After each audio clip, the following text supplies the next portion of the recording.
had all the qualities to satisfy my needs and wants. For many years you've been bragging and boasting, telling me you could do the work.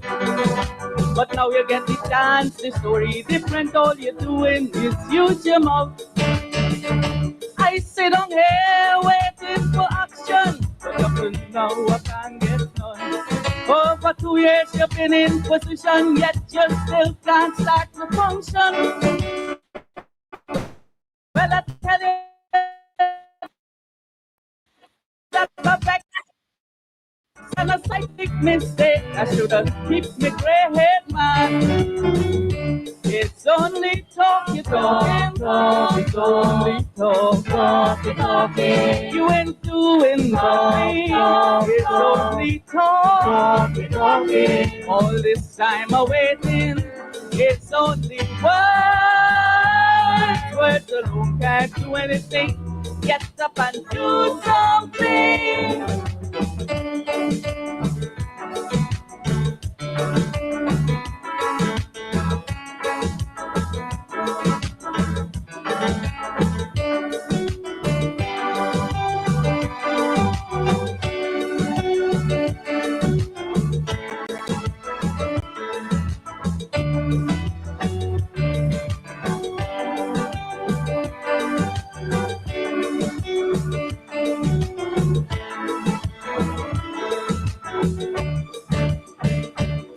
Well, the fella that I had before you, he wasn't too bad, but a little bit slow.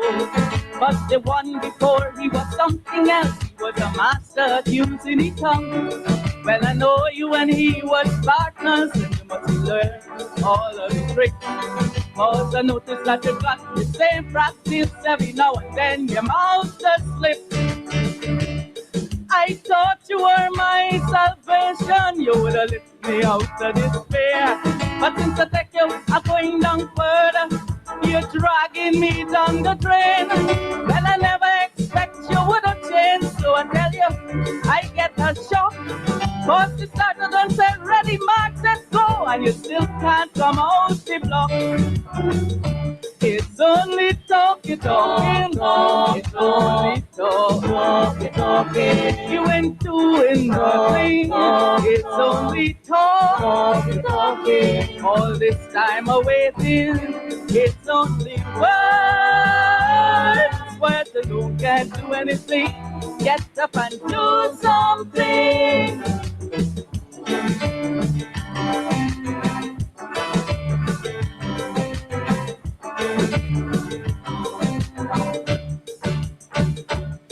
I didn't mean to criticize you in public, but you really give me no choice.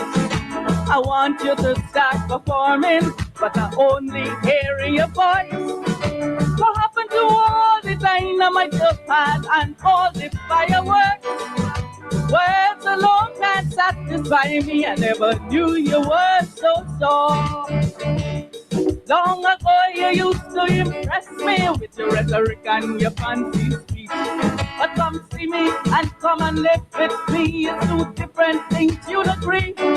All the promises that you promised me, you still keep letting me down. When I'm waiting for satisfaction, you just jump on a plane and gone. It's only talking. You ain't doing nothing. It's only talking. All this time I'm waiting. It's only words alone can't do anything. Get up and do something. Pick up Jenny, Janet, and Sam, and tell the rest of the government, let them hit the road and we jump. Nobody could stop Mashramani. Tell them nobody. I want them to know. Nobody. No. Nobody could stop Mashramani. Oh Lord, nobody. I'm telling you, nobody. Hey. Nobody could stop Mashramani. Sing it louder. Nobody. Oh, way over there. Nobody. Oh, yeah. Nobody could stop Mashramani. No. Nobody. I'm telling you, nobody. One more. Nobody could stop Mash Ramani. Walk it, nobody. I'm telling you, nobody. Nobody could stop Mash Ramani. Nobody. I'm telling you, nobody. Hey, nobody. Nobody.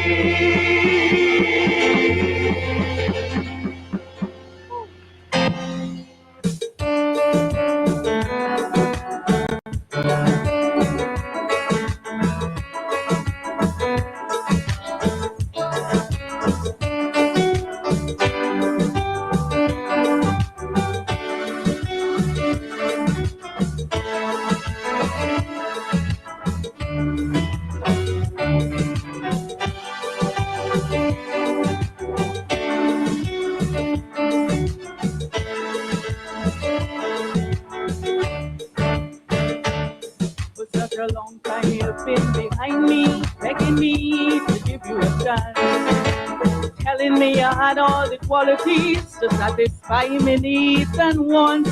For many years you've been bragging and boasting, telling me you could do the work. But now you get the chance, the story different, all you're doing is use your mouth. I sit on here waiting for action, but up to now I can't get none. Over 2 years you've been in position, yet you still can't start to function. Well, I tell you that I'm vexed and I'm so frustrated, I want you to understand. Right now I think I make a big mistake, I should have kept me grey head man. It's only talk, you're talking, it's only talking. You ain't doing nothing, it's only talking. All this time I'm waiting, it's only words alone can't do anything. Get up and do something.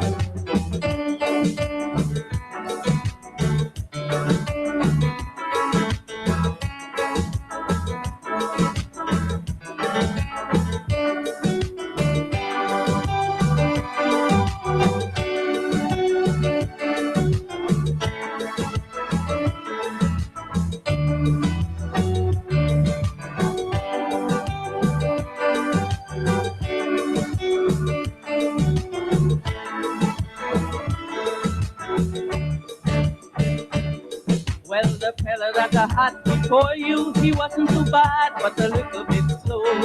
But the one before, he was something else. He was a master at using his tongue. Well, I know you and he was partners, and you must learn all of the tricks. Cause I noticed that you got the same practice every now and then. Your mouth does slip. I thought you were my salvation, you would have lifted me out of despair. But since I take you, I'm going down further. You're dragging me down the drain. Well, I never expect you would have changed, so I tell you, I get a shock. Cause you started and said, ready, Mark, let's go, and you still can't come out the block. It's only talking, it's only talking. You ain't doing nothing, it's only talking. All this time I'm waiting, it's only words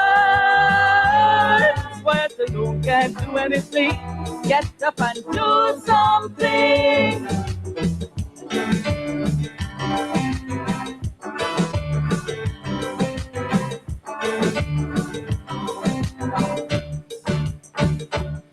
I didn't mean to criticize you in public, but you really give me no choice.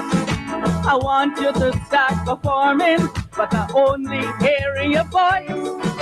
What happened to all the dynamite you've had and all the fireworks? Words alone can't satisfy me, I never knew you were so soft. Long ago you used to impress me with your rhetoric and your fancy speech. But come see me and come and live with me, it's two different things, you'd agree. All the promises that you promised me, you still keep letting me down. When I'm waiting for satisfaction, you just jump on a plane and gone. Oi, oi. It's only talk, you talking, you don't do nothing. Come see me and come live with me two different things. It's better to stay with the grey man. He little slow, but it's better to stay with the mighty tempest. Camille Goliath from Better for Wacton, Beefy, Better for Wacom, Beefy girl. Beefy girl. And you know, she's differently abled, meaning that she's a blind calypsonian, one of our best. Singing there, way back in the 90s, the old timers will remember the Tempest. And I give you a little bit of Ayambo. Ayambo who passed away a couple of months ago. And I knew I had some Ayambo song in my archives that I couldn't find at the time. A little bit of Ayambo, don't let them stop match, because you remember when the PPP came in, they used to, they wanted to stop Mashramani, and the Calypsonians had to rage. Camille Goliath, the Tempest, there, one of our differently abled artists. I think one of the best Calypsonians we produced in that time. I don't know if she sings today. I haven't seen anything from her in recent years, but that was way back in 1995. She's saying, telling the PPP that you come and you promise this and you promise that, and I can't see no action. And that was since in Jacken time. The Calypsonian didn't see the worst yet, but began to song the bell. Song the bell. Ring the bell, as they say. Ring the bell. Good evening to all of you, wherever you're joining us from, whether you're joining us from in Guyana. Good evening to all of you up there in Linden. I noticed that outside of Georgetown, Linden, we have the highest viewership. Georgetown, Linden, Buxton. Very high viewership in those areas. Vredenhoek area, very high viewership. And you know, Enmore, but I forgot. You see, Enmore, you got Enmore North and Enmore South. Enmore North and Enmore South. So Enmore, if you look at the wider Enmore, it's more a mixed community. Yes, Enmore South, of course, is where Indian Guyanese live, and Enmore North, because you see, a lot of African people lived in Enmore South, but during the disturbances of the 1960s, they had to move to Enmore South or Haslington Front.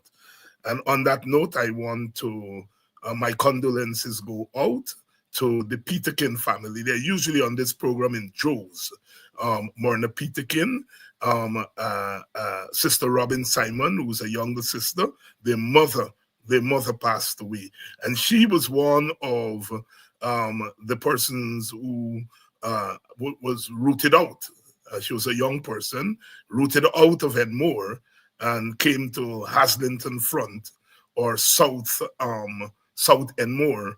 And a few years ago, I was part of a team that went in to the villages and did interviews with people. And we interviewed her on that experience of being uprooted from Enmore and having to run in the 19. Lots of that happened on both sides of the ethnic divide.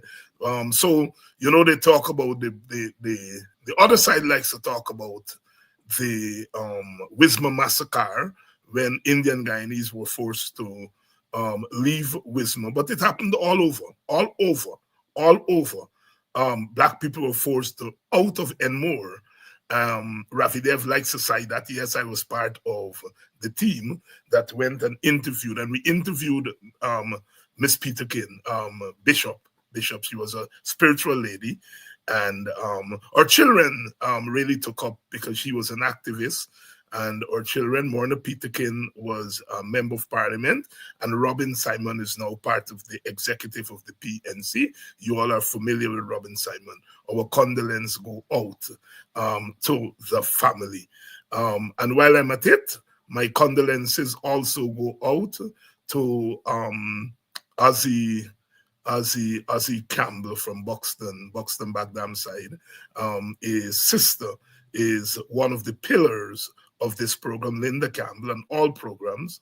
And as he passed away, I think yesterday, and my God, he's an old WPA member. He belonged to the WPA group called Mandela in Buxton, and just the other day, he stopped me at the line top and gave me a 1 hour lecture. 1 hour lecture, because he referred to himself as old-time WPA, and he gave me a lecture on what we needed to do and to pledge his support to myself and to the WPA and to the opposition.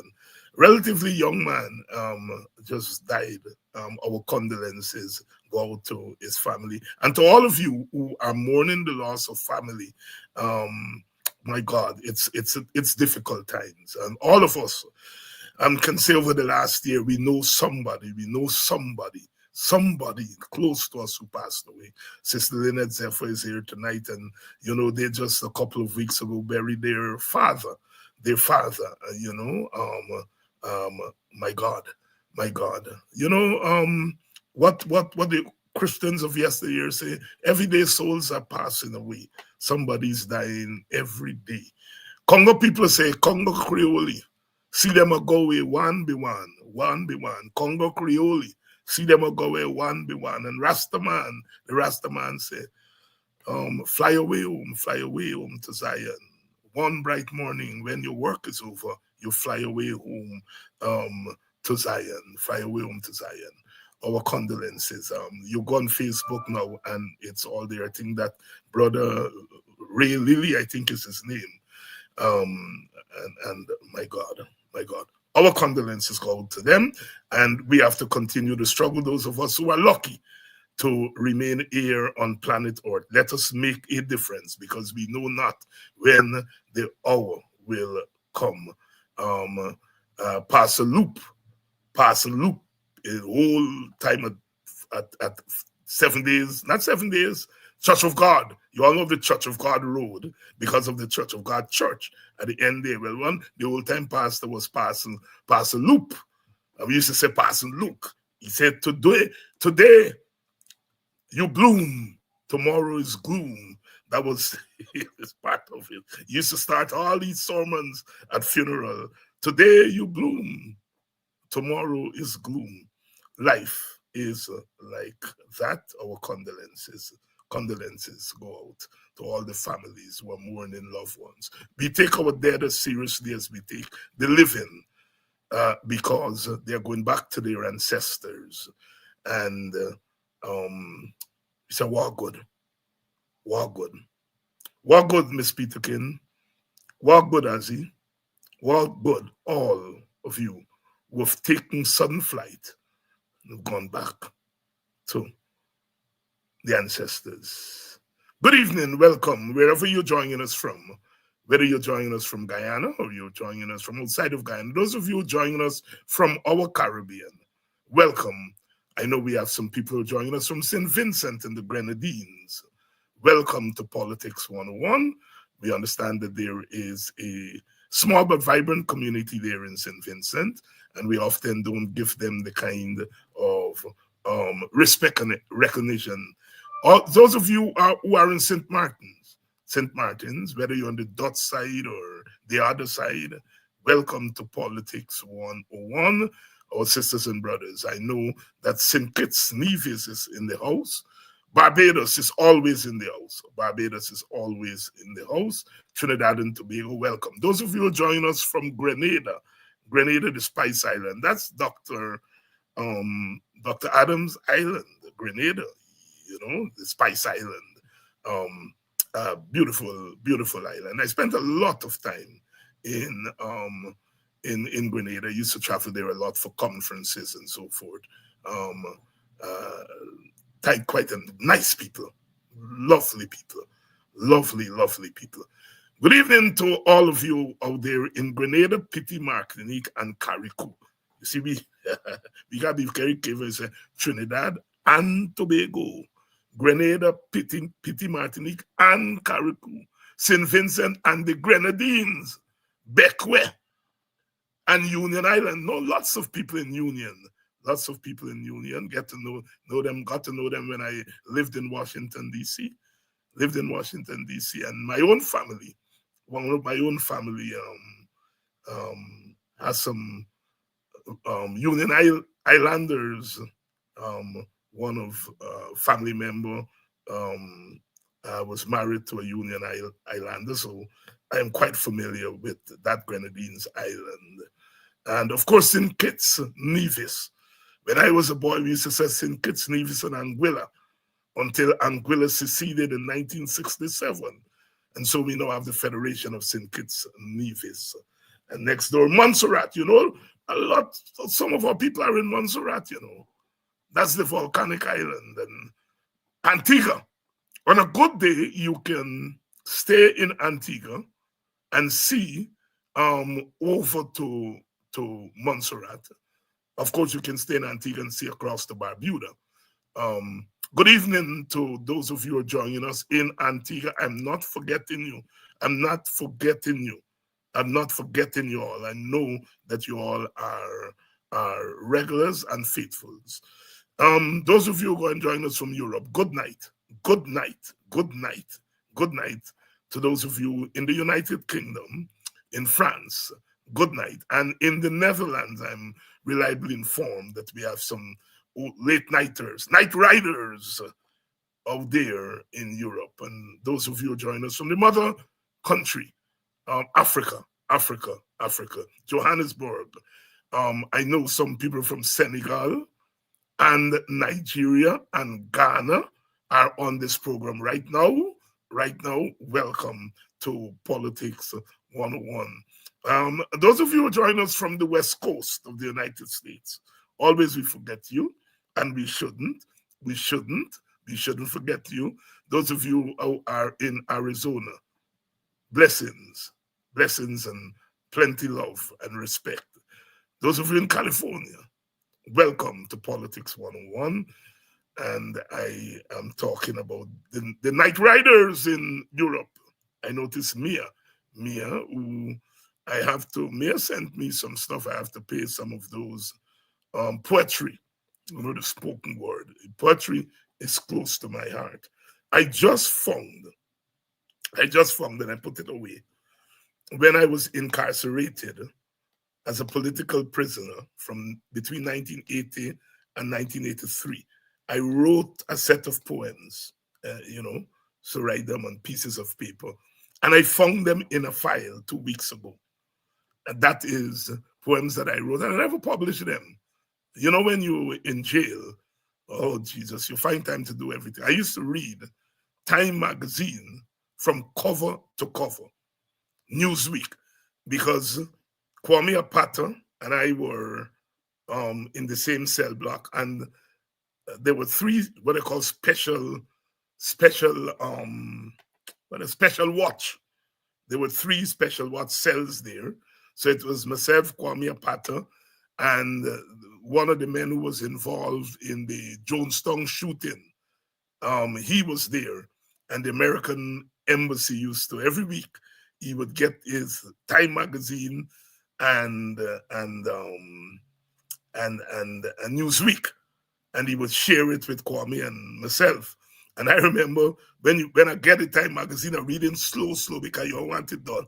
And then I used to read advertisement, everything, because when you're in that situation, you're in another world, and you would read everything that came your way. So I found that I think over 30 poems I wrote when I was in there, and I found the file. I put it away somewhere because I had to go back and see whether, when you look at what you write 30 odd years ago, you say, Lord God, was this me? Good evening and welcome to Politics 101 on a Friday evening. And on Friday we do it, we do it. And yes, I do have a soft spot for poetry. When I came into the WP as a teenager, my job on the platform wasn't to talk. I didn't qualify to give speech in them time. I used to read poetry. And those days I knew Martin Carter's Poems of Resistance from cover to cover. I could read the copyright right down to the last page. And, in Buxton, we always, Quiana, hell of a chap, man. He just didn't teach us politics. We had to learn poetry. We had to learn Kwekwe. We had to learn Nancy's story. We had to learn everything because he made it clear that politics is wider than the politics. And so if you were involved in politics, you got involved in all the other things in life. So we were in the drama group. We had drama group. We were involved. I danced in Kwekwe since I was in short pants.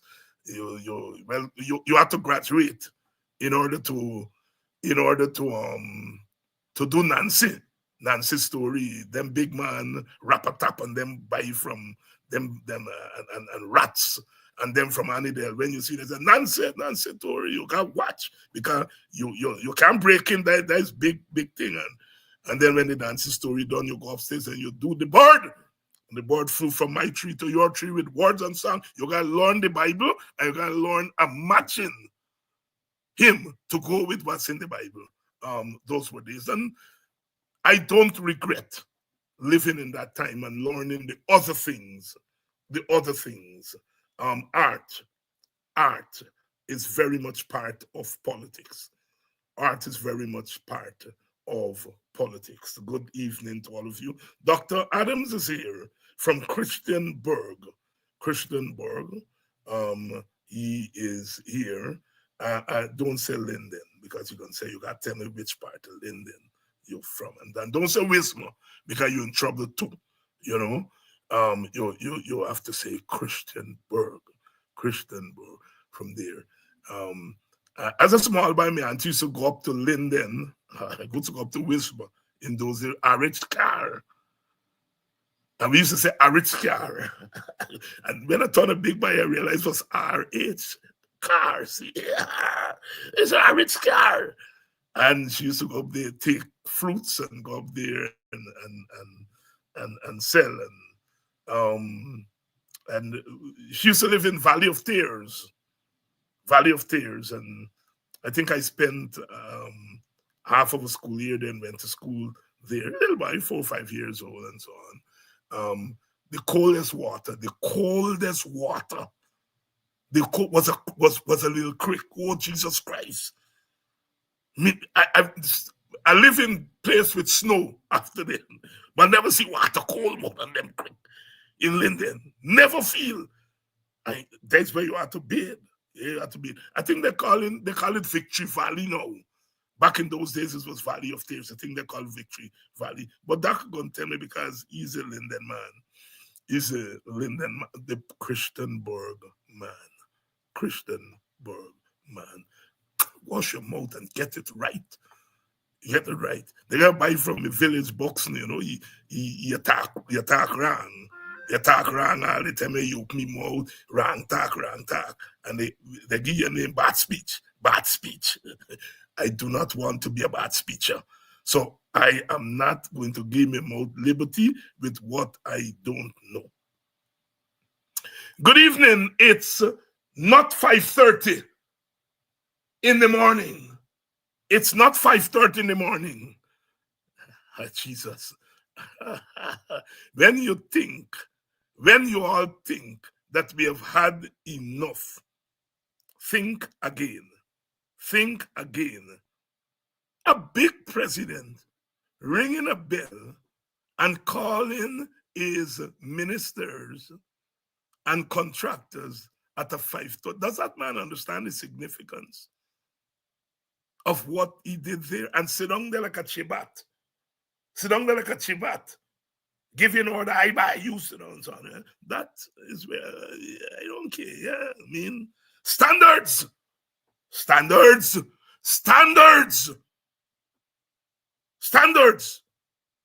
Miller Anderson means a little buy.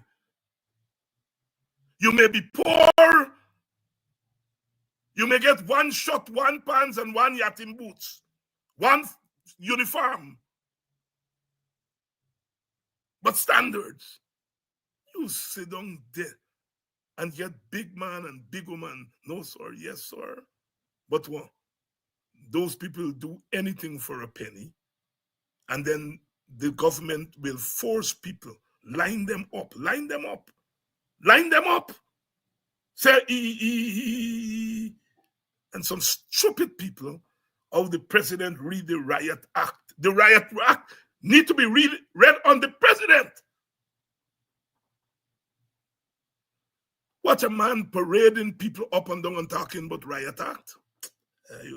Let me alone. Let me alone, and don't get me started here tonight. Then, because I do not want to stain and to taint this good, decent man, Dr. Adams. He's a man who went to Ivy League school and he get a big edification, and I don't want to taint and stain. So you don't start to get me going with this 5:30 man. This 5:30 man. He's not 6 o'clock. 5:30. 5:30.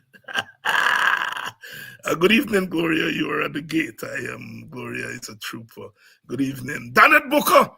Danet Booker. Danet Booker, my good friend. Danet Booker is joining us from PA. Why? You don't make joke, you know, that this Danet live in Pennsylvania. She didn't then said, Dr. Hines, I'm joining from Pennsylvania. I join from PA. Yeah, you think you a doctor and you mouth can think? Me bad. I'm joining from PA. Good evening, Danet. Danet, you've been missing in action. We can't get we cook up rice. We can't get the thing. When Danet cooking for the crew, you want the food 8 o'clock. Danet don't cook the food at 4 o'clock. And again, you. That's one thing with Danet Booker. One thing with Danet Booker. You don't get in late food. You don't get in late food. You food early. One old year's night, we cussing up because 8 o'clock, 9 o'clock, 10 o'clock, and we don't see the cook up rice. Me call Danet. Me say, Danet, what happened? Danet say, me get me some other food since 4 o'clock. She don't make joke. Danet Booker, my friend, and she little sister, Officer Denise Booker. They're part owners of this program. Welcome to Politics 101. I love you all, and whether you all want to love me or not, you all got to love me, because this is a work of love and we are in this together. Cheryl Glenn, Cheryl. Good evening, Cheryl. Good evening, Maxine. Good evening, Troy. Good evening, Marla. Rastaman is here. Rastaman don't go back. Always forward. We forward in this generation, says Bob Marley. Rastaman. You know, Rasta, you don't play with the Rastaman, because the Rastaman is the man of wisdom. The man of wisdom, and more the women are coming into their own in the Rastafarian faith.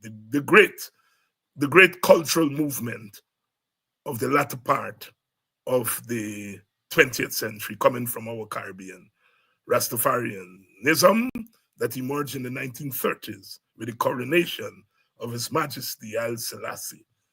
And it was a prediction that was made by Marcus Garvey in a play he wrote, and said, an African king shall arise from the east. And when the people in Jamaica, they heard on the radio that Haile Selassie was being coronated, and his name before Haile Selassie was Ras Tafari. And they said, that is Garvey's prophecy of a king, and they embrace Haile Selassie. By then he became Haile Selassie, but they named themselves after him, Ras Tafari. Rastafari. So Garvey, the first prophet of the Rastafarians, first prophet of the Rastafari. Leonard Howell, the founder, leader of the Rastafari movement, They put him in jail for madness. Believe it or not, they charge him in Jamaica and put him in jail, charge him for being mad. Because to have founded the Rastafarian movement, they say, you gotta be mad. And they charge him for madness. Dementia was a crime. A crime. So those of you who are Rastas now, wearing your locks and doing your thing, it ain't come easy. Black Stalin said nothing ain't come easy. They jailed him and he died in jail, Bellevue.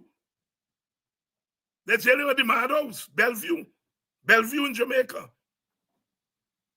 Leonard Howell, the founder, leader of the Rastafari movement. Founder leader, of course, the deity, His Majesty, Haile Selassie. Good evening and welcome to Politics 101. I think we are ready. We are ready. We are ready to roll. We're ready to roll. Dr. Adams. Good night, Dr. Hines, and welcome to our great listeners, just our special listeners, because this is a Friday night, and our listeners could find other things to do rather than come and listen to the two of us. But my bums was raised when you start talking about Christianborg and the kind of life, not only at Christianborg, because I know you experience the same thing. You talk about that cold water. I remember as a little boy, that's what we had to do. We had the same kind of situation in Christianborg. You get up early in the morning, you got to go, and you got to fetch water. And when you go to that spring, what we used to do, there's water that coming through the hill, and then we would dig a pond. So we would go to the pond, and then we would collect the water in the bucket. But then you got to take of course, that's where you take your bath. Dr. Hines, used to be the hardest thing is that first bowl of water that you so put in your skin. That first bowl, yeah,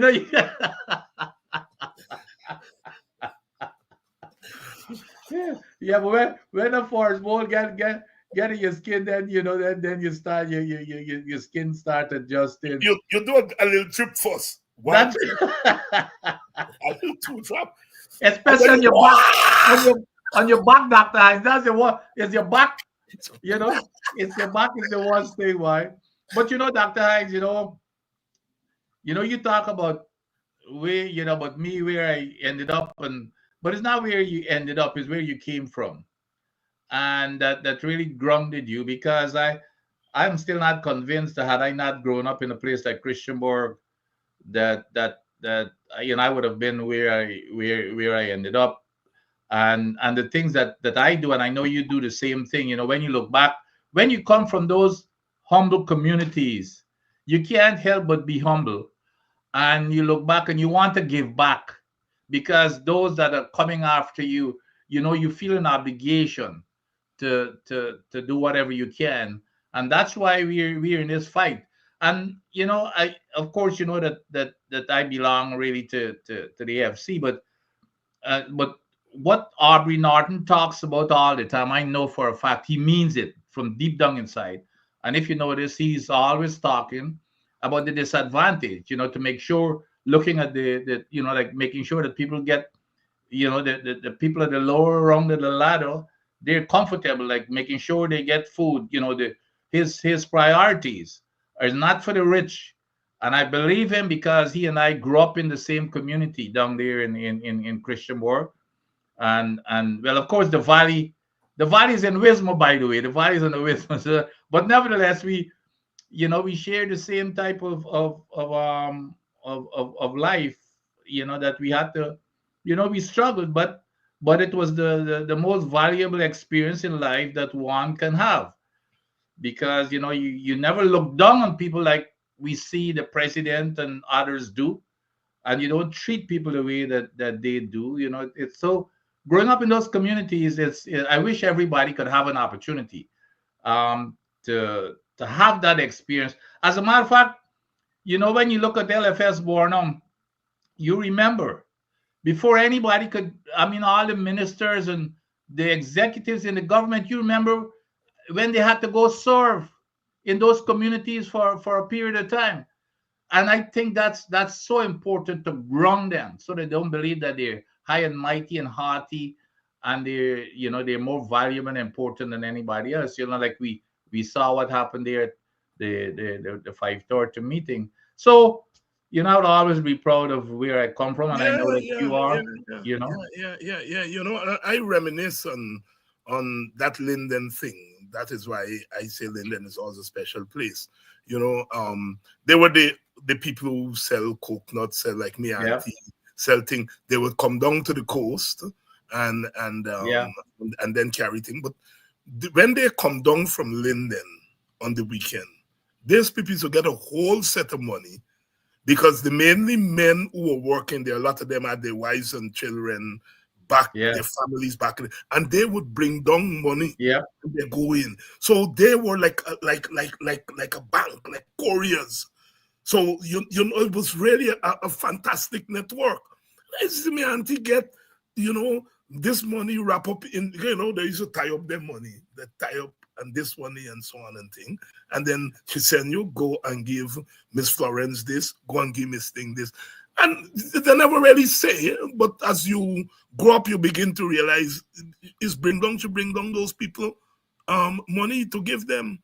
And I, yeah. you And go and Dr. Hines, and it used to be amazing. Well, when I was a little boy, I only used to come to town a little by 13, 14, because I used to play cricket for Mackenzie. But so RH car used to leave at I think 5:30 in the afternoon yes, when everybody knock off. right. Well, of course, and that is why Linden, if you look at Linden is made up mostly from people from the East Coast all the way up to West Yes, Berbice. puppies. Yes. But when you land in Georgetown, I remember the Sproston's Wharf at 11 o'clock or so in the night. All of them taxi men is share East Coast. They're going Yeah. East Coast up all the way up to West Berbice. I mean, Yes. because all the guys, the husbands and stuff, they coming down on the weekend because they used to get paid. I think they used to get paid on Friday, as a matter of fact, if I Right. can remember. Yes. They Yes. get Yes. paid, so they're bringing down the money for the family, and then there was a 3 o'clock boat, RH car, 3 o'clock from Georgetown on Sundays to because they got to get up back by Get up back. Monday. Yes, for Monday. For Monday So work. it was a that was where of course that was where the money was. But the other thing about it, Dr. Hines, when we look back, here is this community. Linden used to carry the country. It Yep. wasn't sugar. A lot of people, never bauxite used to carry Guyana on its backs. So when I hear, I see the way that they treat Linden and the people from Linden, and all the ridicules and everything that you hear from this government. Linden used to be carrying the country the country of Guyana. Yes, and the bauxite that we had in those times, that calcite bauxite, we had the Yeah. best grade. It was Yep. Jamaica, Guyana, and Suriname as the Yep. best grade of that bauxite. And the wealth that Jamaica, Guyana, and Suriname had in those early years came from bauxite. It came Yep. from bauxite. Jamaica pivot out of sugar. Out of sugar, long time it was through bauxite and tourism and banana. Bauxite, tourism, and banana. And they got out of sugar early Yep. o'clock. Guyana remained in sugar for obvious reasons, political reasons, Yeah. um, but the country was carried by bauxite there in the 1960s and the 70s. That was the place to be. I was telling my brother the other day that a countryman that we had used to walk up in Linden, and he said he saw him, and he said, "David, tell me about Linden." He said, "Boy, Linden, that was the place to be. You had Yeah. everything there, plenty money, The plenty." money man, buy the money man. Money man. Plenty money, plenty ladies, plenty everything. You were the king those days. Yeah, yeah, yeah, yeah. Living. Those Doctor, were the days. The doctor, good, the good old days. this 530 story, talk me through it. Talk me through this 530 thing. Well, we know what it was, okay? I mean, we ain't stupid, Dr. Hines, because every Thursday I look at the vice president on his show, whatever you want to call it. But So the question always comes up about these projects. There's no question. I mean, the world knows. I don't think there's a single Guyanese except for the sycophants, for these guys who are not convinced about the corruption and everything in these projects. So that's a gimme. But what they've done now, he tries answering it because up to two two Thursdays ago, he couldn't. He brought his thing on Thursday. He brought a document and he was waving it, saying that they're following all the processes and everything else, so they were happy. Of course, he knows that nobody is gonna take that. So what this was a show because of the pressure to put on this show now, the charade, so that people are gonna look at it and say, "Oh gosh, you know what? Which is exactly how he tried to sell it yesterday, by the way, on his thing. Well, you see, we were open.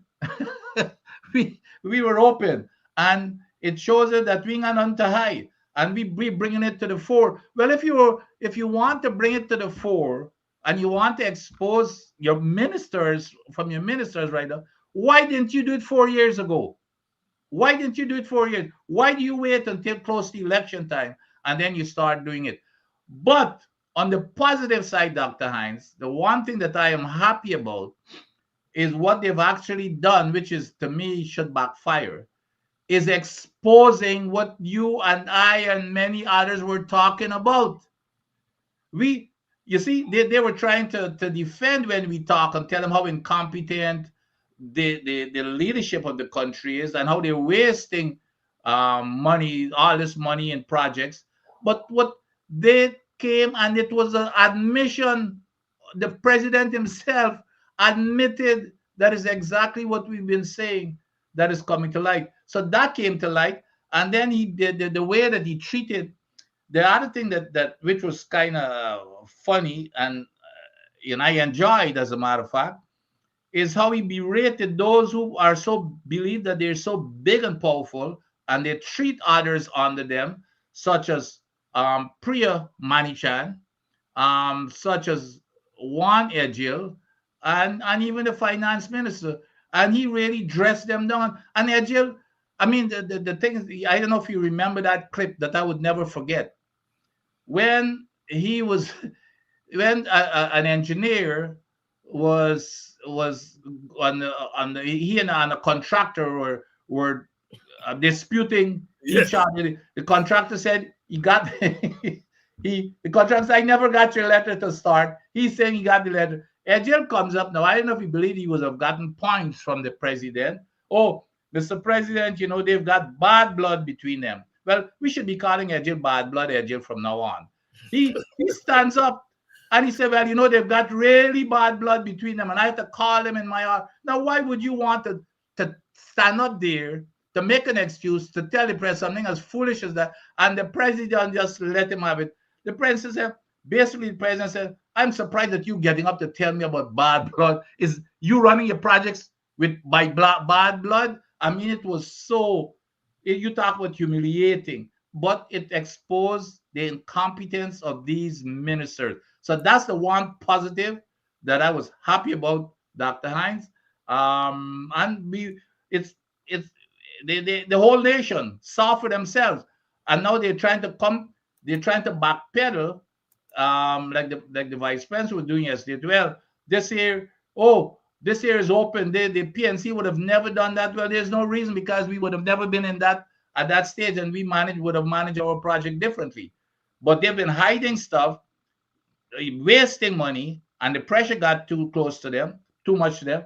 Elections are coming up, so they decide to put on this show, and that's what it is, Doctor. That's what it is. That's what it is. Dr. Vincent Adams here tonight on Politics 101, talking about that 5:30 thing, Sister Coretta McDonald calls it the masquerade. The masquerade. And I mean, all we like masquerade is part of our folk art, part of our folk culture. But it's not so much the masqueraders that we are seeing. It's the whole thing about the masquerade being a mask. So it's not It's not the guy under the costume you're seeing. You're seeing the mask and Yeah. the whole notion of masking. And what they are trying to do there is to mask their own incompetence. And Dr. Adams, I so want to ask you, we see Jack Dio saying, well, I don't mind biometrics, but it must not be used. All of a sudden the big bad wolf is kind of simmering down to some of the things. He's not saying, well, I for this thing what the opposition said, but the BT biting. More. Well, As Lil I Biden ain't used up. to say, I the ain't up BT for long. I ain't up for long time. No, but no question. I mean, Dr. Hines, everything is hitting these guys between the eyes right now. They're in a panic. Today, for example, Dr. Hines, today, for the very first time, you know what he did? He never did this before. I started looking at it, but I gotta go back. Of course, Arby Norton had his press conference today. Jagdeo had his yesterday. Jagdeo came back today Oh, to you come back today and add another one? yeah, I'm sure that's what I saw up there. But I'm gonna look. Yeah, so they are in a major panic. Of course, the AFC had we had ours this morning. So the guys they are in a panic, doctor. And so that's what this whole thing about biometrics and stuff. Remember, Dr. Hines, these were the same guys who were kicking and screaming for biometrics when they were on the other side. And you know what he said last week, Dr. Hines, which was so laughable? The man said his meaning of biometrics is different to what the opposition is saying. Yes, I I mean, heard him. I heard how him. far could these guys how far could these guys take their hoax and their lies? How far could they take it? Well, his meaning of a biometric is different to what the opposition to what the opposition mean. But that's what's going on here, Doctor. It's panic. It's panic street. And the thing is, what's hitting them between the eyes is the same things that they've been clamoring for. The other thing is that renegotiation. The thing that they're fighting for, biometrics, renegotiation, and all this kind. It's now coming. But it's the same thing that the opposition is saying. This is what's needed, and they cannot get out of the jam as to coming up with a credible answer to things. So you're right. I guess the BT biting them. The BT biting them. Dr. Adams, I thought about playing the clip by Motilak, um, Nandlal, in which he went after the AFC and the WPA for talking about the referendum. And then Jack Dio weighed in on it yesterday. But Jack Dio, there are a couple of things. One, Nandlal response to the AFC and the WPA is not to interrogate the proposal. It is to criticize them. WPA and got members. AFC executive is so cuss out. So they're not answering our proposals. They're not interrogating. And Nandlal said, let me deal with the messengers. So not the message. All right? But what was interesting yesterday is Jack Dio disassociated himself from Nandlal. He said Nandlal was speaking for himself. Well, I couldn't believe he did that too. I couldn't believe. Talk to us. Talk to us. There's so many sides to this foolishness. Okay, and I've said already that Nandlal is not deserving of that position. He's been a major disappointment, and he's one of the biggest hypocrites they are in that government. We know about Jagdi already. So the first thing is Nandlal is saying it's a waste of time because you've got to get you got to get Exxon to agree. Well, that's not news. Everybody knows that it's in clause 32.1. We know that. That's not the issue. The issue is you were before you got into government, you were shouting from the rooftop, you and Jagdio and the president after he got into office say that how the opposition sold out the nation's patrimony, and as soon as you get into office, you're gonna renegotiate the contract, and every Guyanese should be sad. Listen to this. Every Guyanese should be sad at every discovery. How come they're not sad? Nothing has changed, but they're not sad. They're jumping for joy every day as long as they're filling their friends and family's pockets. So for him to come now, the question should be asked, Dr. Hines, is he speaking for Exxon?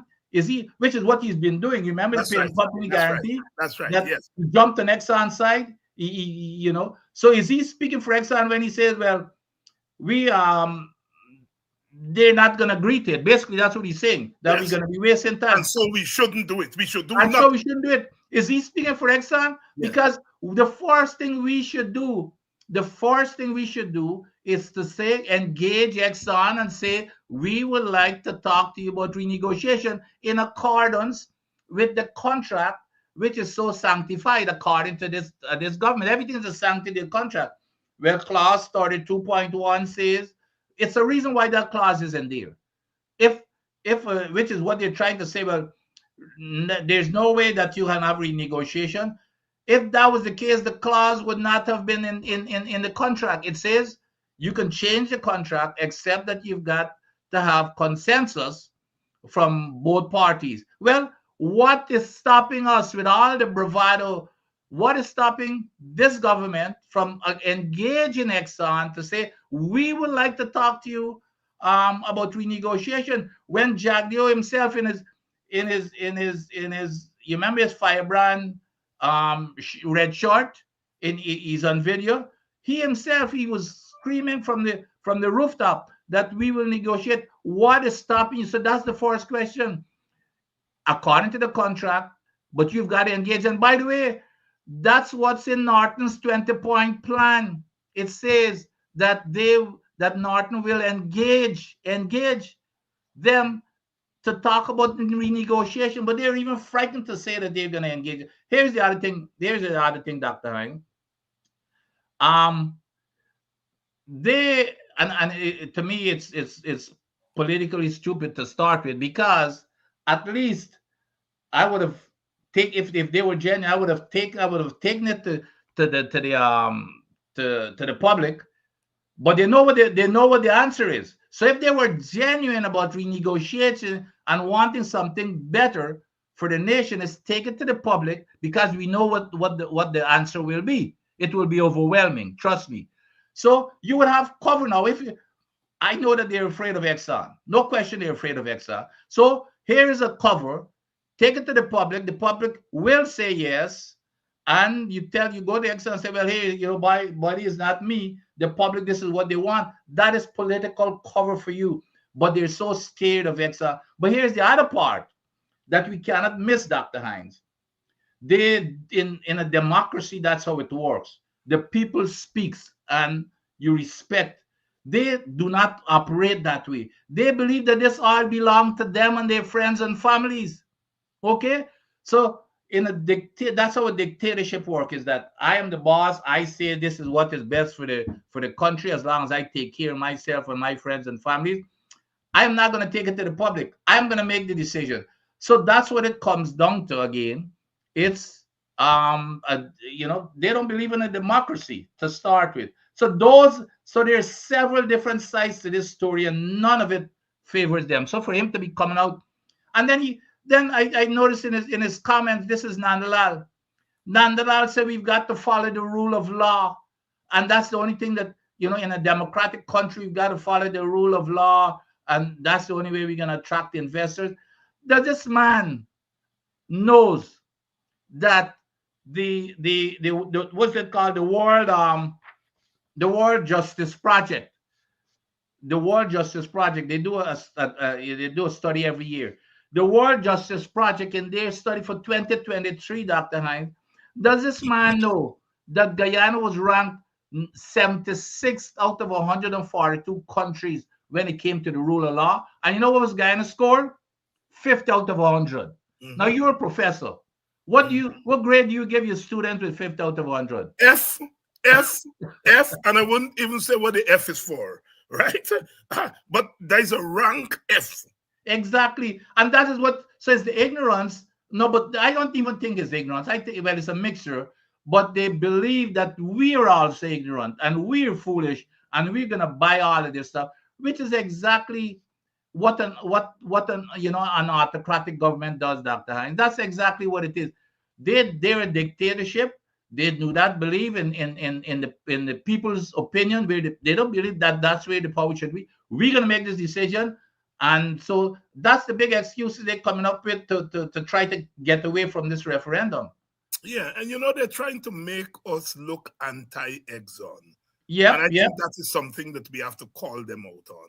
As yep. if they are pro-Exxon. They are pro foreign direct investment, and we are against direct investment. We are not. We Which is are not. nonsense. We are not Nope, against investment, and we should not be against investment. All nope. we are saying is that when the contract was signed, we did not have the kind of muscle that we now have. We did not have the kind of scope that we now have. We made mistakes. I think Sure. we should have had more of our experts at the table. We should have done much more research and so on and so forth. I understand all that. But the point is that in 2016, when that PSA was signed, we did not have the leverage that we have now. We didn't even know how much oil that we had there reserve. Yep. Now we know how much oil reserve we have. And now we know that we have more leverage now. The point is to use your leverage. Our people are now much more educated about all contracts, Yep. thanks to people like you and so on. Right? So why don't you use that? Not to be anti-Exxon, because we need Exxon, but Exxon needs us too. That's Let right. us use our leverage to get a little bit more, not to chase away Exxon. I don't want Exxon to be chased away. I No. don't. I But don't. I but don't here's want to. I don't want to pick a fight with Exxon. nope, nope. What But I want is for Exxon to recognize our right to our patrimony, and for us to recognize Exxon more than usefulness in helping us to get the oil out of the ground. Because I do not absolutely. believe that the oil should stay in the ground. I'm not Nope, one of nope. those. I totally agree. But And so we are not anti-Exxon. Yes, go yep. ahead, Doc. No, but and what you were saying there is exactly correct. Look, Exxon, I've worked with these guys. That was my job in the United States. Okay. I worked with these guys, and I know these companies want to do what is right, but at the same time, they're looking at their bottom line, and whatever they can get away with, they will get away with. Look, when I went to Guyana and at the EPA, when myself and the Exxon boss, the guy before Rutledge, we had a great relationship, but this guy was as tough as nails. So was I, but they understand where what they should be done. And what was my first rule, Dr. Hines, that I told the guy? I said, we will not accept anything less than what you have to abide with in the United States. And he just looked at me and he smiled. He said, Vince, I understand that. He said, because he even admitted, because they were doing some things. And I said, no, no, no, we don't do it that way in the US. He said, yes. He said, but that's the way we've been doing it. I said, well, we got to change.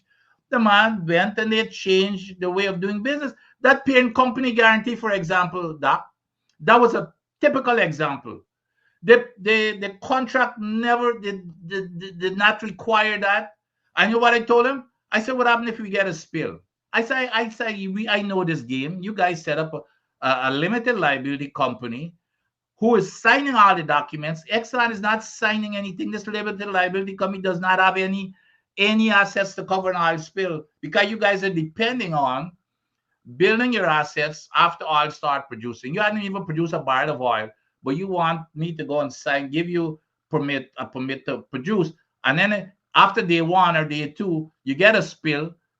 And then EPGL, which is your subsidiary, they're gone out of business. Then Exxon just pack up and leave, and there's no liability. I said, no, no. I said, I want a parent company guarantee, meaning the parent of that limited liability company has to very push back for it. But he realized, I said, or else you will not produce a barrel of oil. And he knew that I was serious. Right, The next thing I know, within a few days, they sign up. But my point is, they want to do the right thing and what is fair. But when they see that we're scared to even approach them, you know, hell, they're gonna go along that because that's they're gonna try to. It's not that they don't want to do what is right. So I absolutely agree with you. It's not that we're chasing them. We want them, but they've got to operate with us fairly, the same way they operate in the United States and other countries. That's all we're asking for. Right. As the folk wisdom say, if you catch Paku, you bossy back. Bossy, yep. And you put salt to if he stupid, right? And you know, Paku was not a 3-cent fish, right? I was asking the other day when I went to the Wavo Paku. You make a joke. Yeah. I can't last year I see Paku, boy. Yeah. And my countryman who get a dredge in the bush, he was there buying fish and thing. He said, Paku, I'm going to get a Paku for you. You make a joke. He get a Paku and a fork. You remember the fish? And a fork, yeah. And he get me and eat them fish, them donkey years. And he get the men them would go out because they don't bring the people don't buy them fish now. Yeah, right? yeah. And he load me up nice with an fork and Paku. And you know, a Paku is not a 3-cent fish. Yeah. So if you get a Paku, you bossy back and you put salt inside. Pack it up in salt. You pack salt inside. And my point is, and I want to stress that, Dr. Adams, because the PPP like to give that impression. Yeah. We are not anti-investment. No. We are not anti-development. We are not anti-Exxon. No. We are pro-investment and pro-Guyana. And for us, Guyana is not some nebulous thing. Guyana is a real place with real people, and we recognize that when you sit across the table from a company whose budget is bigger than you all country budget, that you better be prepared to rumble. Yep. You better be prepared to rumble. Absolutely. And because they are going to give you no quarter unless you ask. That's exactly correct.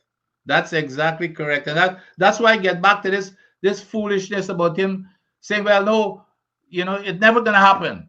Well, it's never going to happen as long as you don't ask. That's right. They're not interested. Good evening to all of you. Lancelot, good evening to you. So my friend Wayne Caesar is on. Wayne, is always a pleasure to see you. If you all notice at the bottom of the screen, I scroll in my story there because we starting, and meanwhile you all go Thanksgiving and Black Friday and spend out all them couple penny and so on. And then Christmas come and you all say you all got no gift for Politics 101. Please, you all get cash up there. You all have Zelle. Where's you all have MMG? So you all in Guyana can't get away. All the thing there. And I ain't waiting, like I said, I used to spend up all of your money on turkey and then Black Friday, because you know Black Friday now is every day. It's every day. Black Friday used to be, it used to be the Thanksgiving afternoon. And so on. No, Black Friday is every day after that. You don't have to go and stand up in no cold. Everything dep online and Black Friday.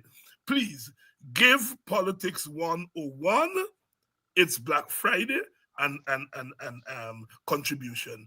I want to thank 3 people. I want to thank Lynette. I want to thank Auntie Natalie. And I want to thank Jacqueline, and I want to thank somebody else as a company name. Those are the 4 people. We can do better than that. We can do better than that for this program. So we start our fun drive. Fun. I don't make up my mind whether it's fun drive or fun the drive. That use a man of the world. What is it? Fun drive or fun drive? Both. They ought to be, ought to be fun giving. So yes.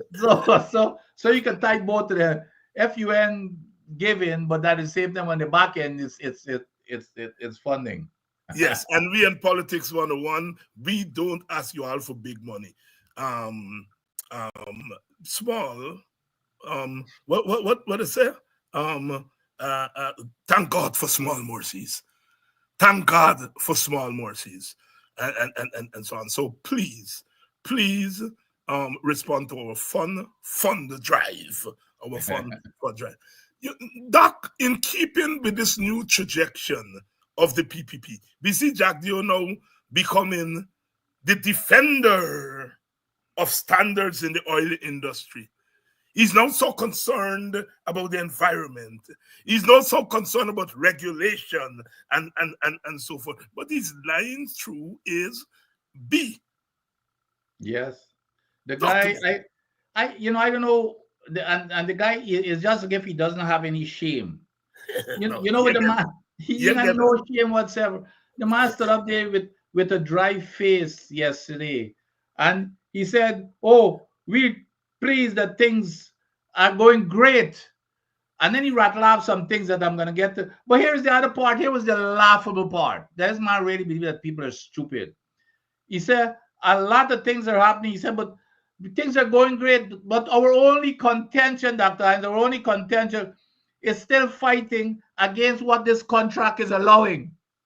Imagine that. He's saying everything is going great except for the contract, that we're still fighting against what this contract allows. But at the same time, you don't want to put no referendum. You don't want to go and talk about renegotiate.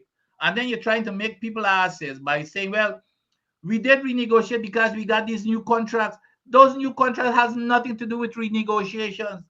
Those were different. We talk about renegotiate. We talk renegotiate on the Starbrook block. Nobody knows what's in them other thing, that them new contract, the new areas. So he always tried to kerfuffle people with this nonsense and making excuse. But here's the other thing. He said, Dr. Hines, oh, y'all don't know, but every day we talk to Exxon and we always got a differing opinion. So, but y'all don't know on a daily basis. I'm challenging him right now on your show for him to name me one thing where they had a differing opinion and something changed. I want him to name one thing that he's talking about. He's lying. Then he even the man even so barefaced to say, well, you know, we have even had strengthened the environmental permits. Dr. Hines, yes, that's the biggest lie. Is he saying they removed the flaring restrictions that the past administration had? We said flaring shall be prohibited. They're going to COP29 and talk about climate change. Well, guess what causes climate change? Flaring. That's what they're doing. They've reinstated flaring. The water dumping in the ocean instead of re-injecting it. They change the coalition rules on that. The parent company guarantee. They're fighting tooth and nail with Exxon against its own people not to have a parent company guarantee. So if something happens, we and the entire Caribbean are going to be wiped out. That's what he's calling. Then they're operating above the safe operating limit in the environmental impact assessment, and he talking about rule of law. And if when you operate against the safe limit and something happens again, you get a spill. There's no parent company guarantee to cover the spill, and then he talking about strengthening environmental the environmental permits, and then even to take the capping stock. Let's say a well blows out, that capping stock, you know, that lid that you put in it. We had in place, and Exxon agreed, Dr. Hines, that they will have that thing on site in 3 days. When they got into office, they tripled it to 9 days. Yeah. So you can have a potential of 6 days of hundreds of thousands of barrels of oil gushing into the ocean. Right. And this man is talking about what strengthening and permits. That's what we're dealing with. This man is a liar, and he lie. You know, they cannot be trusted to lead this country, Dr. Hines. Cannot be trusted to lead the country. Good evening to all of you. Good evening to you, Obi, who's joining us from Tortola in the British Virgin Islands. Yep. Good evening to you. I remember years ago I passed through there, and they came me at a fancy place. I think they call it Cape Cane Garden Bay. Them places are plenty fancy. Dr. Adams. If you see the yachts, them and all them Yeah, kind of yeah, things. yeah. I know. Yeah. Obi. I don't want a yacht. Send some of the pongs. If pong that is used there, pong. May I want shillings and pence. Send some of the pong. Put politics on, and it's good to see that our people are making their contributions all over the Caribbean, all over the world. That is why we are world people. That is why we have to make our country right.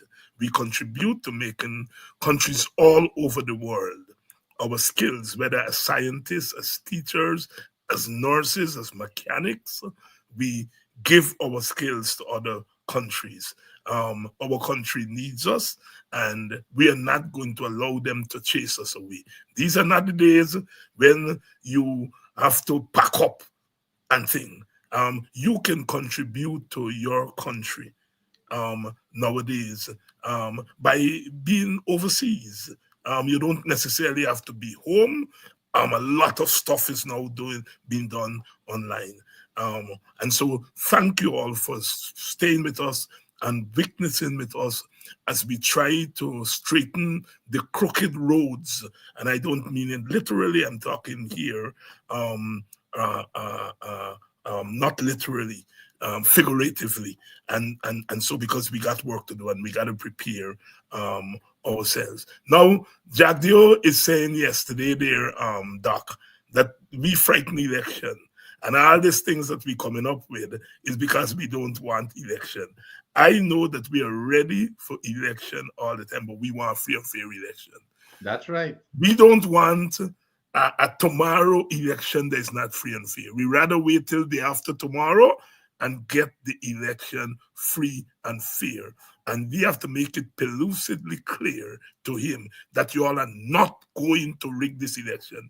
Vincent Alexander was here last night, as he has been doing now, Yeah. speaking out. Sometimes he's a lone voice in the wilderness. But when Vincent presents all the evidence, see, that's what I like with Vincent. They come with the documentation. You get big, you know them. You can know a good liar. A good liar now walk with the long hand. That's the same. like Nandalalo, you can't read the law books. That's right. Yeah. And Vincent was able to show us clearly what was done in previous elections and where the PPP stands to benefit in this election if we do not have biometrics, if we do not have a clean voters list. Before we go, Doc, your plug for biometrics. But it's not only my plug. This is the plug of Jagdio themselves, Dr. Hines. Yes. That's what they were plugging for. Why are they afraid now? They're talking about we don't want election. Why don't they want it now? Any reasonable person, any reasonable mind, if you're fair-minded to start with, and if you're so confident you're going to win an election, then there's nothing to lose. Why are you so afraid of something that you clamored for in the past, and now you're turning it down? It doesn't make any sense. Which means that they're up to something, and there's a reason why. Just like the referendum, they don't want the people because they know what the answer will be. And it's the same thing with the biometrics. They don't want biometrics because they know exactly what will happen. That's what's going on. That's what's going on, but we are fighting, and we're going to get biometrics. We are not saying there no biometrics, no elections. They're not going to get us in that trap. But we are saying that we cannot see how the elections are going to be free and fair if there's not biometrics, that there is no acceptable voters list, and the two are interconnected. Biometric and a voters list. Your Jack Deal is Jack, he's saying what we're trying to do is to get a clean voters list by the back door. But if you don't want to give us this by the front door, what the hell you want us to do? They admit that in calling for biometrics, we calling for a new voters list through the back door. And these chaps have no shame. No shame. Yep. If you got to force your people to look for a clean voters list through the back door, it means that you shut the front door. Yeah. The court has said, made its ruling, but all the court is doing is interpreting the law. Change Yeah. the law. Bring the law consistent with the court ruling. But you're saying we don't have time. We get 9 months more, according to you. You said you tell GCOM to get ready by August. That's 9 months. There's 9 months. In 9 months, you know how much thousands of US dollar, millions of US dollar you're gonna collect? In 9 months, they can straighten the voters list, they can pass the legislation if they need to for biometrics and so on. And let's get on the road. Let's get on the road. Free and fair elections. That is the call. But let's look at this too, doctor. And they're you see, they're hoping that and they're playing for time here. They're wanting to watch to see how the new U.S. administration, what's gonna be the dealings there, and how what's gonna be the relationship with our friend Marco, because if you notice, some subtle things that he's doing. He's buttering up. He's from the day one before he could even sit down. When he gave when he complimented and congratulated, he didn't congratulate any. The man went directly to President Trump, and then he started talking how historical it is for him to be out of office and coming back in. And yesterday he went and did the same thing again with Marco. And then on the and he's not doing that alone. He's got this paper, something he's quoting something that something that the PNC had issued, which sounds kind of negative against Trump. And so that's his new play. That's his new play card right now. That's his So new watch play. him. Watch him. They're looking. They're playing for time to see. And if you notice, yesterday he come out and he blasted, said it all. Rickford Bork and a whole bunch of us, he said Rickford has changed his tune and all kinds of stuff Yeah. because of this new administration. Well, if he's saying those things, he's projecting. He is doing the same exact thing for him to be thinking that way, Dr. Hines, that somehow that's the line he's thinking about. Okay, let's see what, and we need to keep, since that's the game he wants to play, we need to keep it in the forefront, Dr. Hines, that this man in the Constitution, in their Constitution, it had and their manifesto, it had communism in there, and he had to be. Remember, they even expelled Kemraj Ramjatan, and it's only up to the other day they took it out out of their constitution. So he, of all people, he cannot, so he can't be trying to fool people now as if he's some friend of the West. He's never been. He's never been. He's never been. Dr. Vincent Adams here. I would like to thank Ingrid. I would like to thank Ingrid for our small contribution. I would like to thank Geraldine, who's making her first contribution to politics. Which Geraldine is the boy? might be it's Geraldine C. I would like to thank From her. New York? It seems as though she's from New York.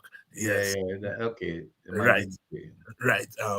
And like to thank you all for your contribution, and for those of you who have not yet made your contribution, please do.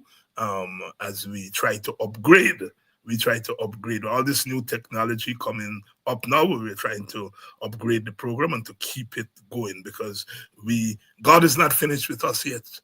We got 2025 is going to be big. We have to be out here fighting, battling, because we are not taking any kind of bullying, no advantage taken on us. We are going to be blazing as we enter 2025. So please make your contribution, and let us continue the struggle. My brother, your closing thoughts. No, that we're getting close, Doctor. And and it's nice for us to be having these programs. But the only thing, hopefully next year this time, we'll be singing a different tune, not for us, but for the benefit of the country. The only thing that can change, Dr. Hines, you and I could shout and do what we're doing here, you and I and many others. But it doesn't mean a darn thing if the government does not change. If the government does not change, it doesn't Yes, mean anything. It goes to yes, naught. So yes, we've got to keep the people have got to know that the only thing that matters is next year's election. And they've got to stand up to this government to make sure. Because watch it, Dr. Hines, it wouldn't surprise me with all the pressures that they're getting out and the panicking that they're panicking, that they might want to even extend the date this August thing. I'm not even sure about this August if thing. they extend it so that we can do the right thing, That's fine. biometrics, we don't have a problem with them extending I it, agree. I you agree. know. But But our bottom line is that we have to have a yeah, level playing field. We have to have a level watch playing them with their gimmickry. Do you? Yeah, that's. But I think we just got to continue what we're doing. But the most important thing is us getting them out of office Yes, whenever it is next year. yes. That's the most important thing. What they have shown is that without power in our hands, we are not going to be able Absolutely. to. And Dr. Hines, if the people believe that this is bad now, if they get back into office, they're gonna look at it as a referendum that then it's gonna be 10 times worse than what's happening. You talk about an autocracy, it's gonna be much more than that if they get back into office. I It, completely agree with you. yeah, absolutely. Completely agree with you. If they get back in office, cactus and pepper. Any cactus and pepper got come from our this side. They got to come from our side. Our side. We are on a mission, my brother. My brothers and sisters in the audience, we are on a mission, and we are fighting on many fronts. We have to fight fair among our supporters, among the lives of society. We have to fight corruption. We have to fight nepotism. We have to fight ignorance. We have to fight autocracy. We have to fight injustice. We got word yesterday that Quindon Backer's family has been given a monetary reward by the court.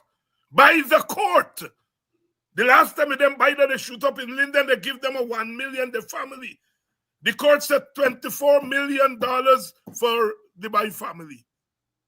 There is no price tag you can put to a life. But what the court has done is to put the burden on the state for that young man's life. And that's what we've been saying all the time. You go wrong, you're killing black people, children. And the court has weighed in and said the state has taken the life of a beautiful young boy, Quindon Bacchus.